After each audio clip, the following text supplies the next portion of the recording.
ప్రభు అయినటువంటి యేసుక్రీస్తు వారి పరిశుద్ధమైన నామములో తండ్రి అయిన దేవాతి దేవునికి నిత్యము స్తుతియు స్తోత్రములు మహిమయు ఘనతయు ప్రభావములు యుగయుగములు ప్రభునకే చెల్లును గాక.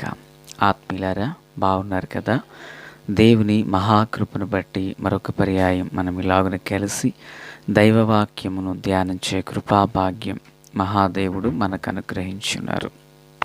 దయగలిగిన ఆయన ఆత్మచేత సమభూమి గల దేశమున ప్రభువు మనలందరినీ నడిపించునుగాక.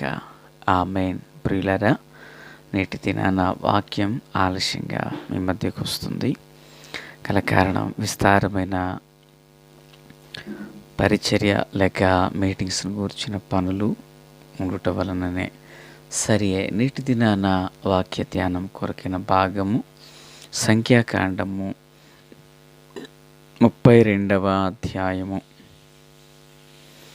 ప్రియులారా, 13వ వచనం నుండి చివరి వరకున్న వచనాలను ధ్యానం చేయబోతున్నాము. 13వ వచనం. అప్పుడు యెహోవా కోపము ఇశ్రాయేలీయుల మీద రగులుకొనగా, యెహోవా దృష్టికి చెడు నడత నడిచిన ఆ తరము వారందరూ నశించు వరకు అరణ్యములో 40 ఏండ్లు ఆయన వారిని తిరుగులాడజేసెను. ప్రార్థన. తండ్రి దేవా, స్తోత్రాలు. మీ నామంలో ప్రార్థిస్తున్నాం. సహాయం చేయండి. మీ కృపా కాపుదల కనికరము విస్తరింపచేసి మీ ఆలోచన చొప్పునయు నడిపించండి. మీ దీర్ఘశాంతం చేత మమ్మల్ని కప్పండి. మీ సన్నిధి, మీ ముఖ కాంతి మా అందరిపై ప్రకాశించబడును గాక. మేలు చేత నడిపించమని, దినచర్యలో తోడై ఉండమని, సర్వాధికారి లోకరక్షకుడైన యేసయ్య పరిశుద్ధమైన నామములోనికి ప్రార్థించిన మనవులన్నీ పొందియున్నామని నమ్ముచున్నాము మా పరమ తండ్రి. ఆమేన్. ప్రియులారా, బాగున్నారు కదా? ఈ చదవబడినటువంటి వాక్య భాగాన గాదీలు మరియు రూబేనులతో మోషే జరిగించిన సంభాషణను మనం చూస్తూ ఉన్నాం. గడిచిన దినాన మరి మోషే యెఫున్నె కుమారుడైన కాలేబును గూర్చి తెలియపరచడం జరిగింది. కాలేబు పిల్లరే, అదే సంభాషణ ఇంకా కొనసాగించబడుతూ ఉంది. వీరొచ్చి అంటారు, యోర్దాను యువతల మాకు స్వాస్థ్యం కావాలి అంటూ మాట్లాడుతున్నారు. దానికి భక్తుడైనటువంటి ఈ మోషే గారు ఏమంటున్నారంటే, మీ పితరులు అనబడినటువంటి వారు ఆనాడు దేశాన్ని వేగి చూడడానికి వీళ్ళు వచ్చినప్పుడు వారిచ్చిన చెడ్డ సమాచారం ఇశ్రాయేలుకు గుర్తుంది కదా. ఆ సంతానమైన మీరు కూడా ఇప్పుడు ఏమంటున్నారంటే, యోర్దాను అవతలకి యుద్ధానికి రానంటున్నారు. మీ సహోదరులు వెళ్ళి యుద్ధం చేస్తే మీరు ఇక్కడ తిని కూర్చుంటారా? అది అలాగ జరగని పని అంటూ మోషే మాట్లాడుతున్నారు. ఆ సందర్భంలో ప్రభు చెప్పిన మాటను అలాగన వారు రాని కారణాన దేవుని కోపము ఇశ్రాయేలు మీద రగులుకొనగా, యెహోవా దృష్టికి చెడు నడత నడిచిన ఆ తరము వారందరూ నశించే వరకు అరణ్యంలో 40 ఏండ్లు ఆయన వారిని తిరుగులాడజేసిన కదా అంటూ మోషే మాట్లాడుతున్నారు. ఇశ్రాయేలీలు అరణ్యంలో 40 సంవత్సరాలు తిరుగులాడడానికి గల కారణాన్ని ఒకటి ఇక్కడ బయలుపరచబడింది. దేవుని యొద్ద నుండి ఒక పనిష్మెంట్ రావడానికి ఏదైనా ఒక కారణం లేకుండా ప్రభు ఏది చెయ్యరు అనే సత్యం ఇక్కడ మనకు బయలుపడుతుంది. వింటున్నారా ప్రియులారా? దేవుని పని చేయడానికి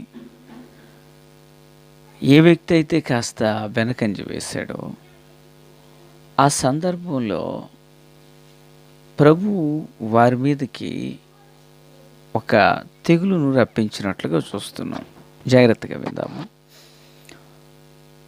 ఇశ్రాయేలీలు 40 సంవత్సరాలు అరణ్యములో తిరుగులాడడానికి కలిగిన ఉద్దేశం.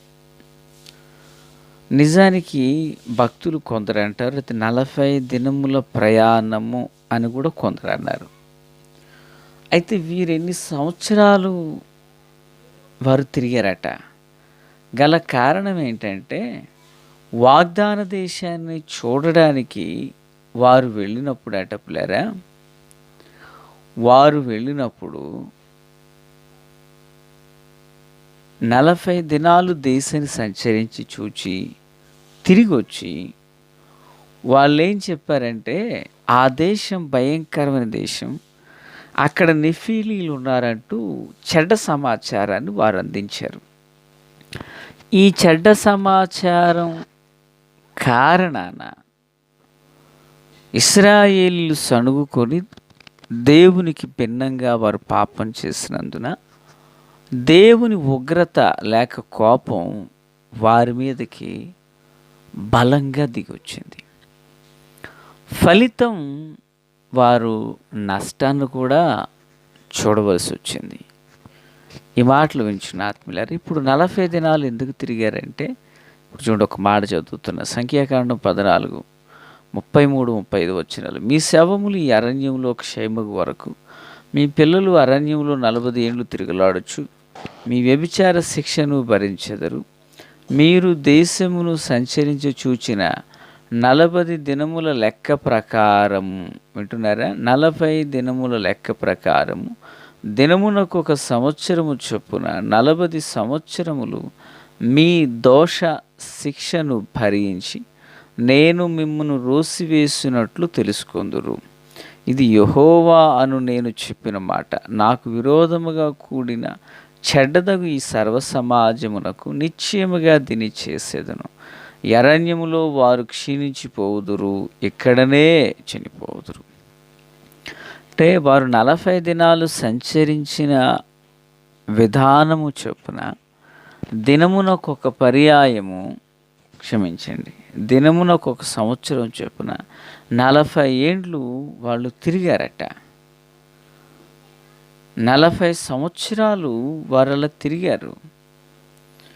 ఎందుకయ్యా అంటే, హెబ్రీయులకు రాసిన పత్రిక 3వ అధ్యాయం 19వ వచనం, కాగా అవిశ్వాసము చేతనే వారు ప్రవేశింపలేకపోయిరని గ్రహించుచున్నాము.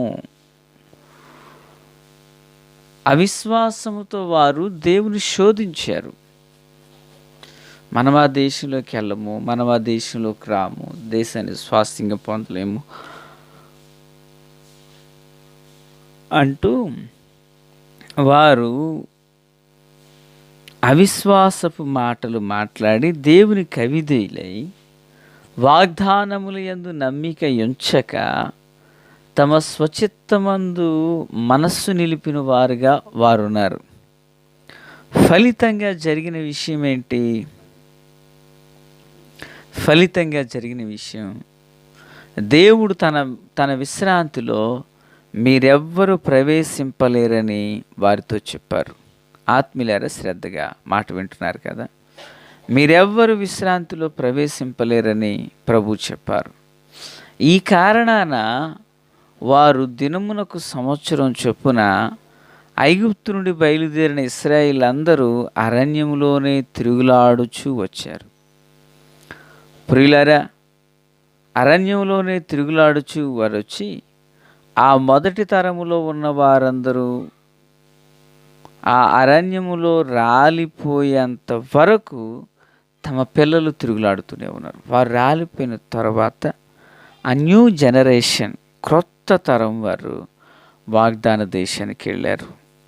ఐగుప్తు నుండి బయలుదేరిన వారందరిలో ఒక 2 వ్యక్తులు మాత్రం, కాలేబు, యెహోషువలు, వాగ్దాన దేశంలో అడుగు పెట్టారు. ఎందుకనినా వారు నిండు మనసుతో ప్రభువుని అనుసరించిన వారు, పూర్ణ హృదయముతో దేవుని వెదకిన వారు.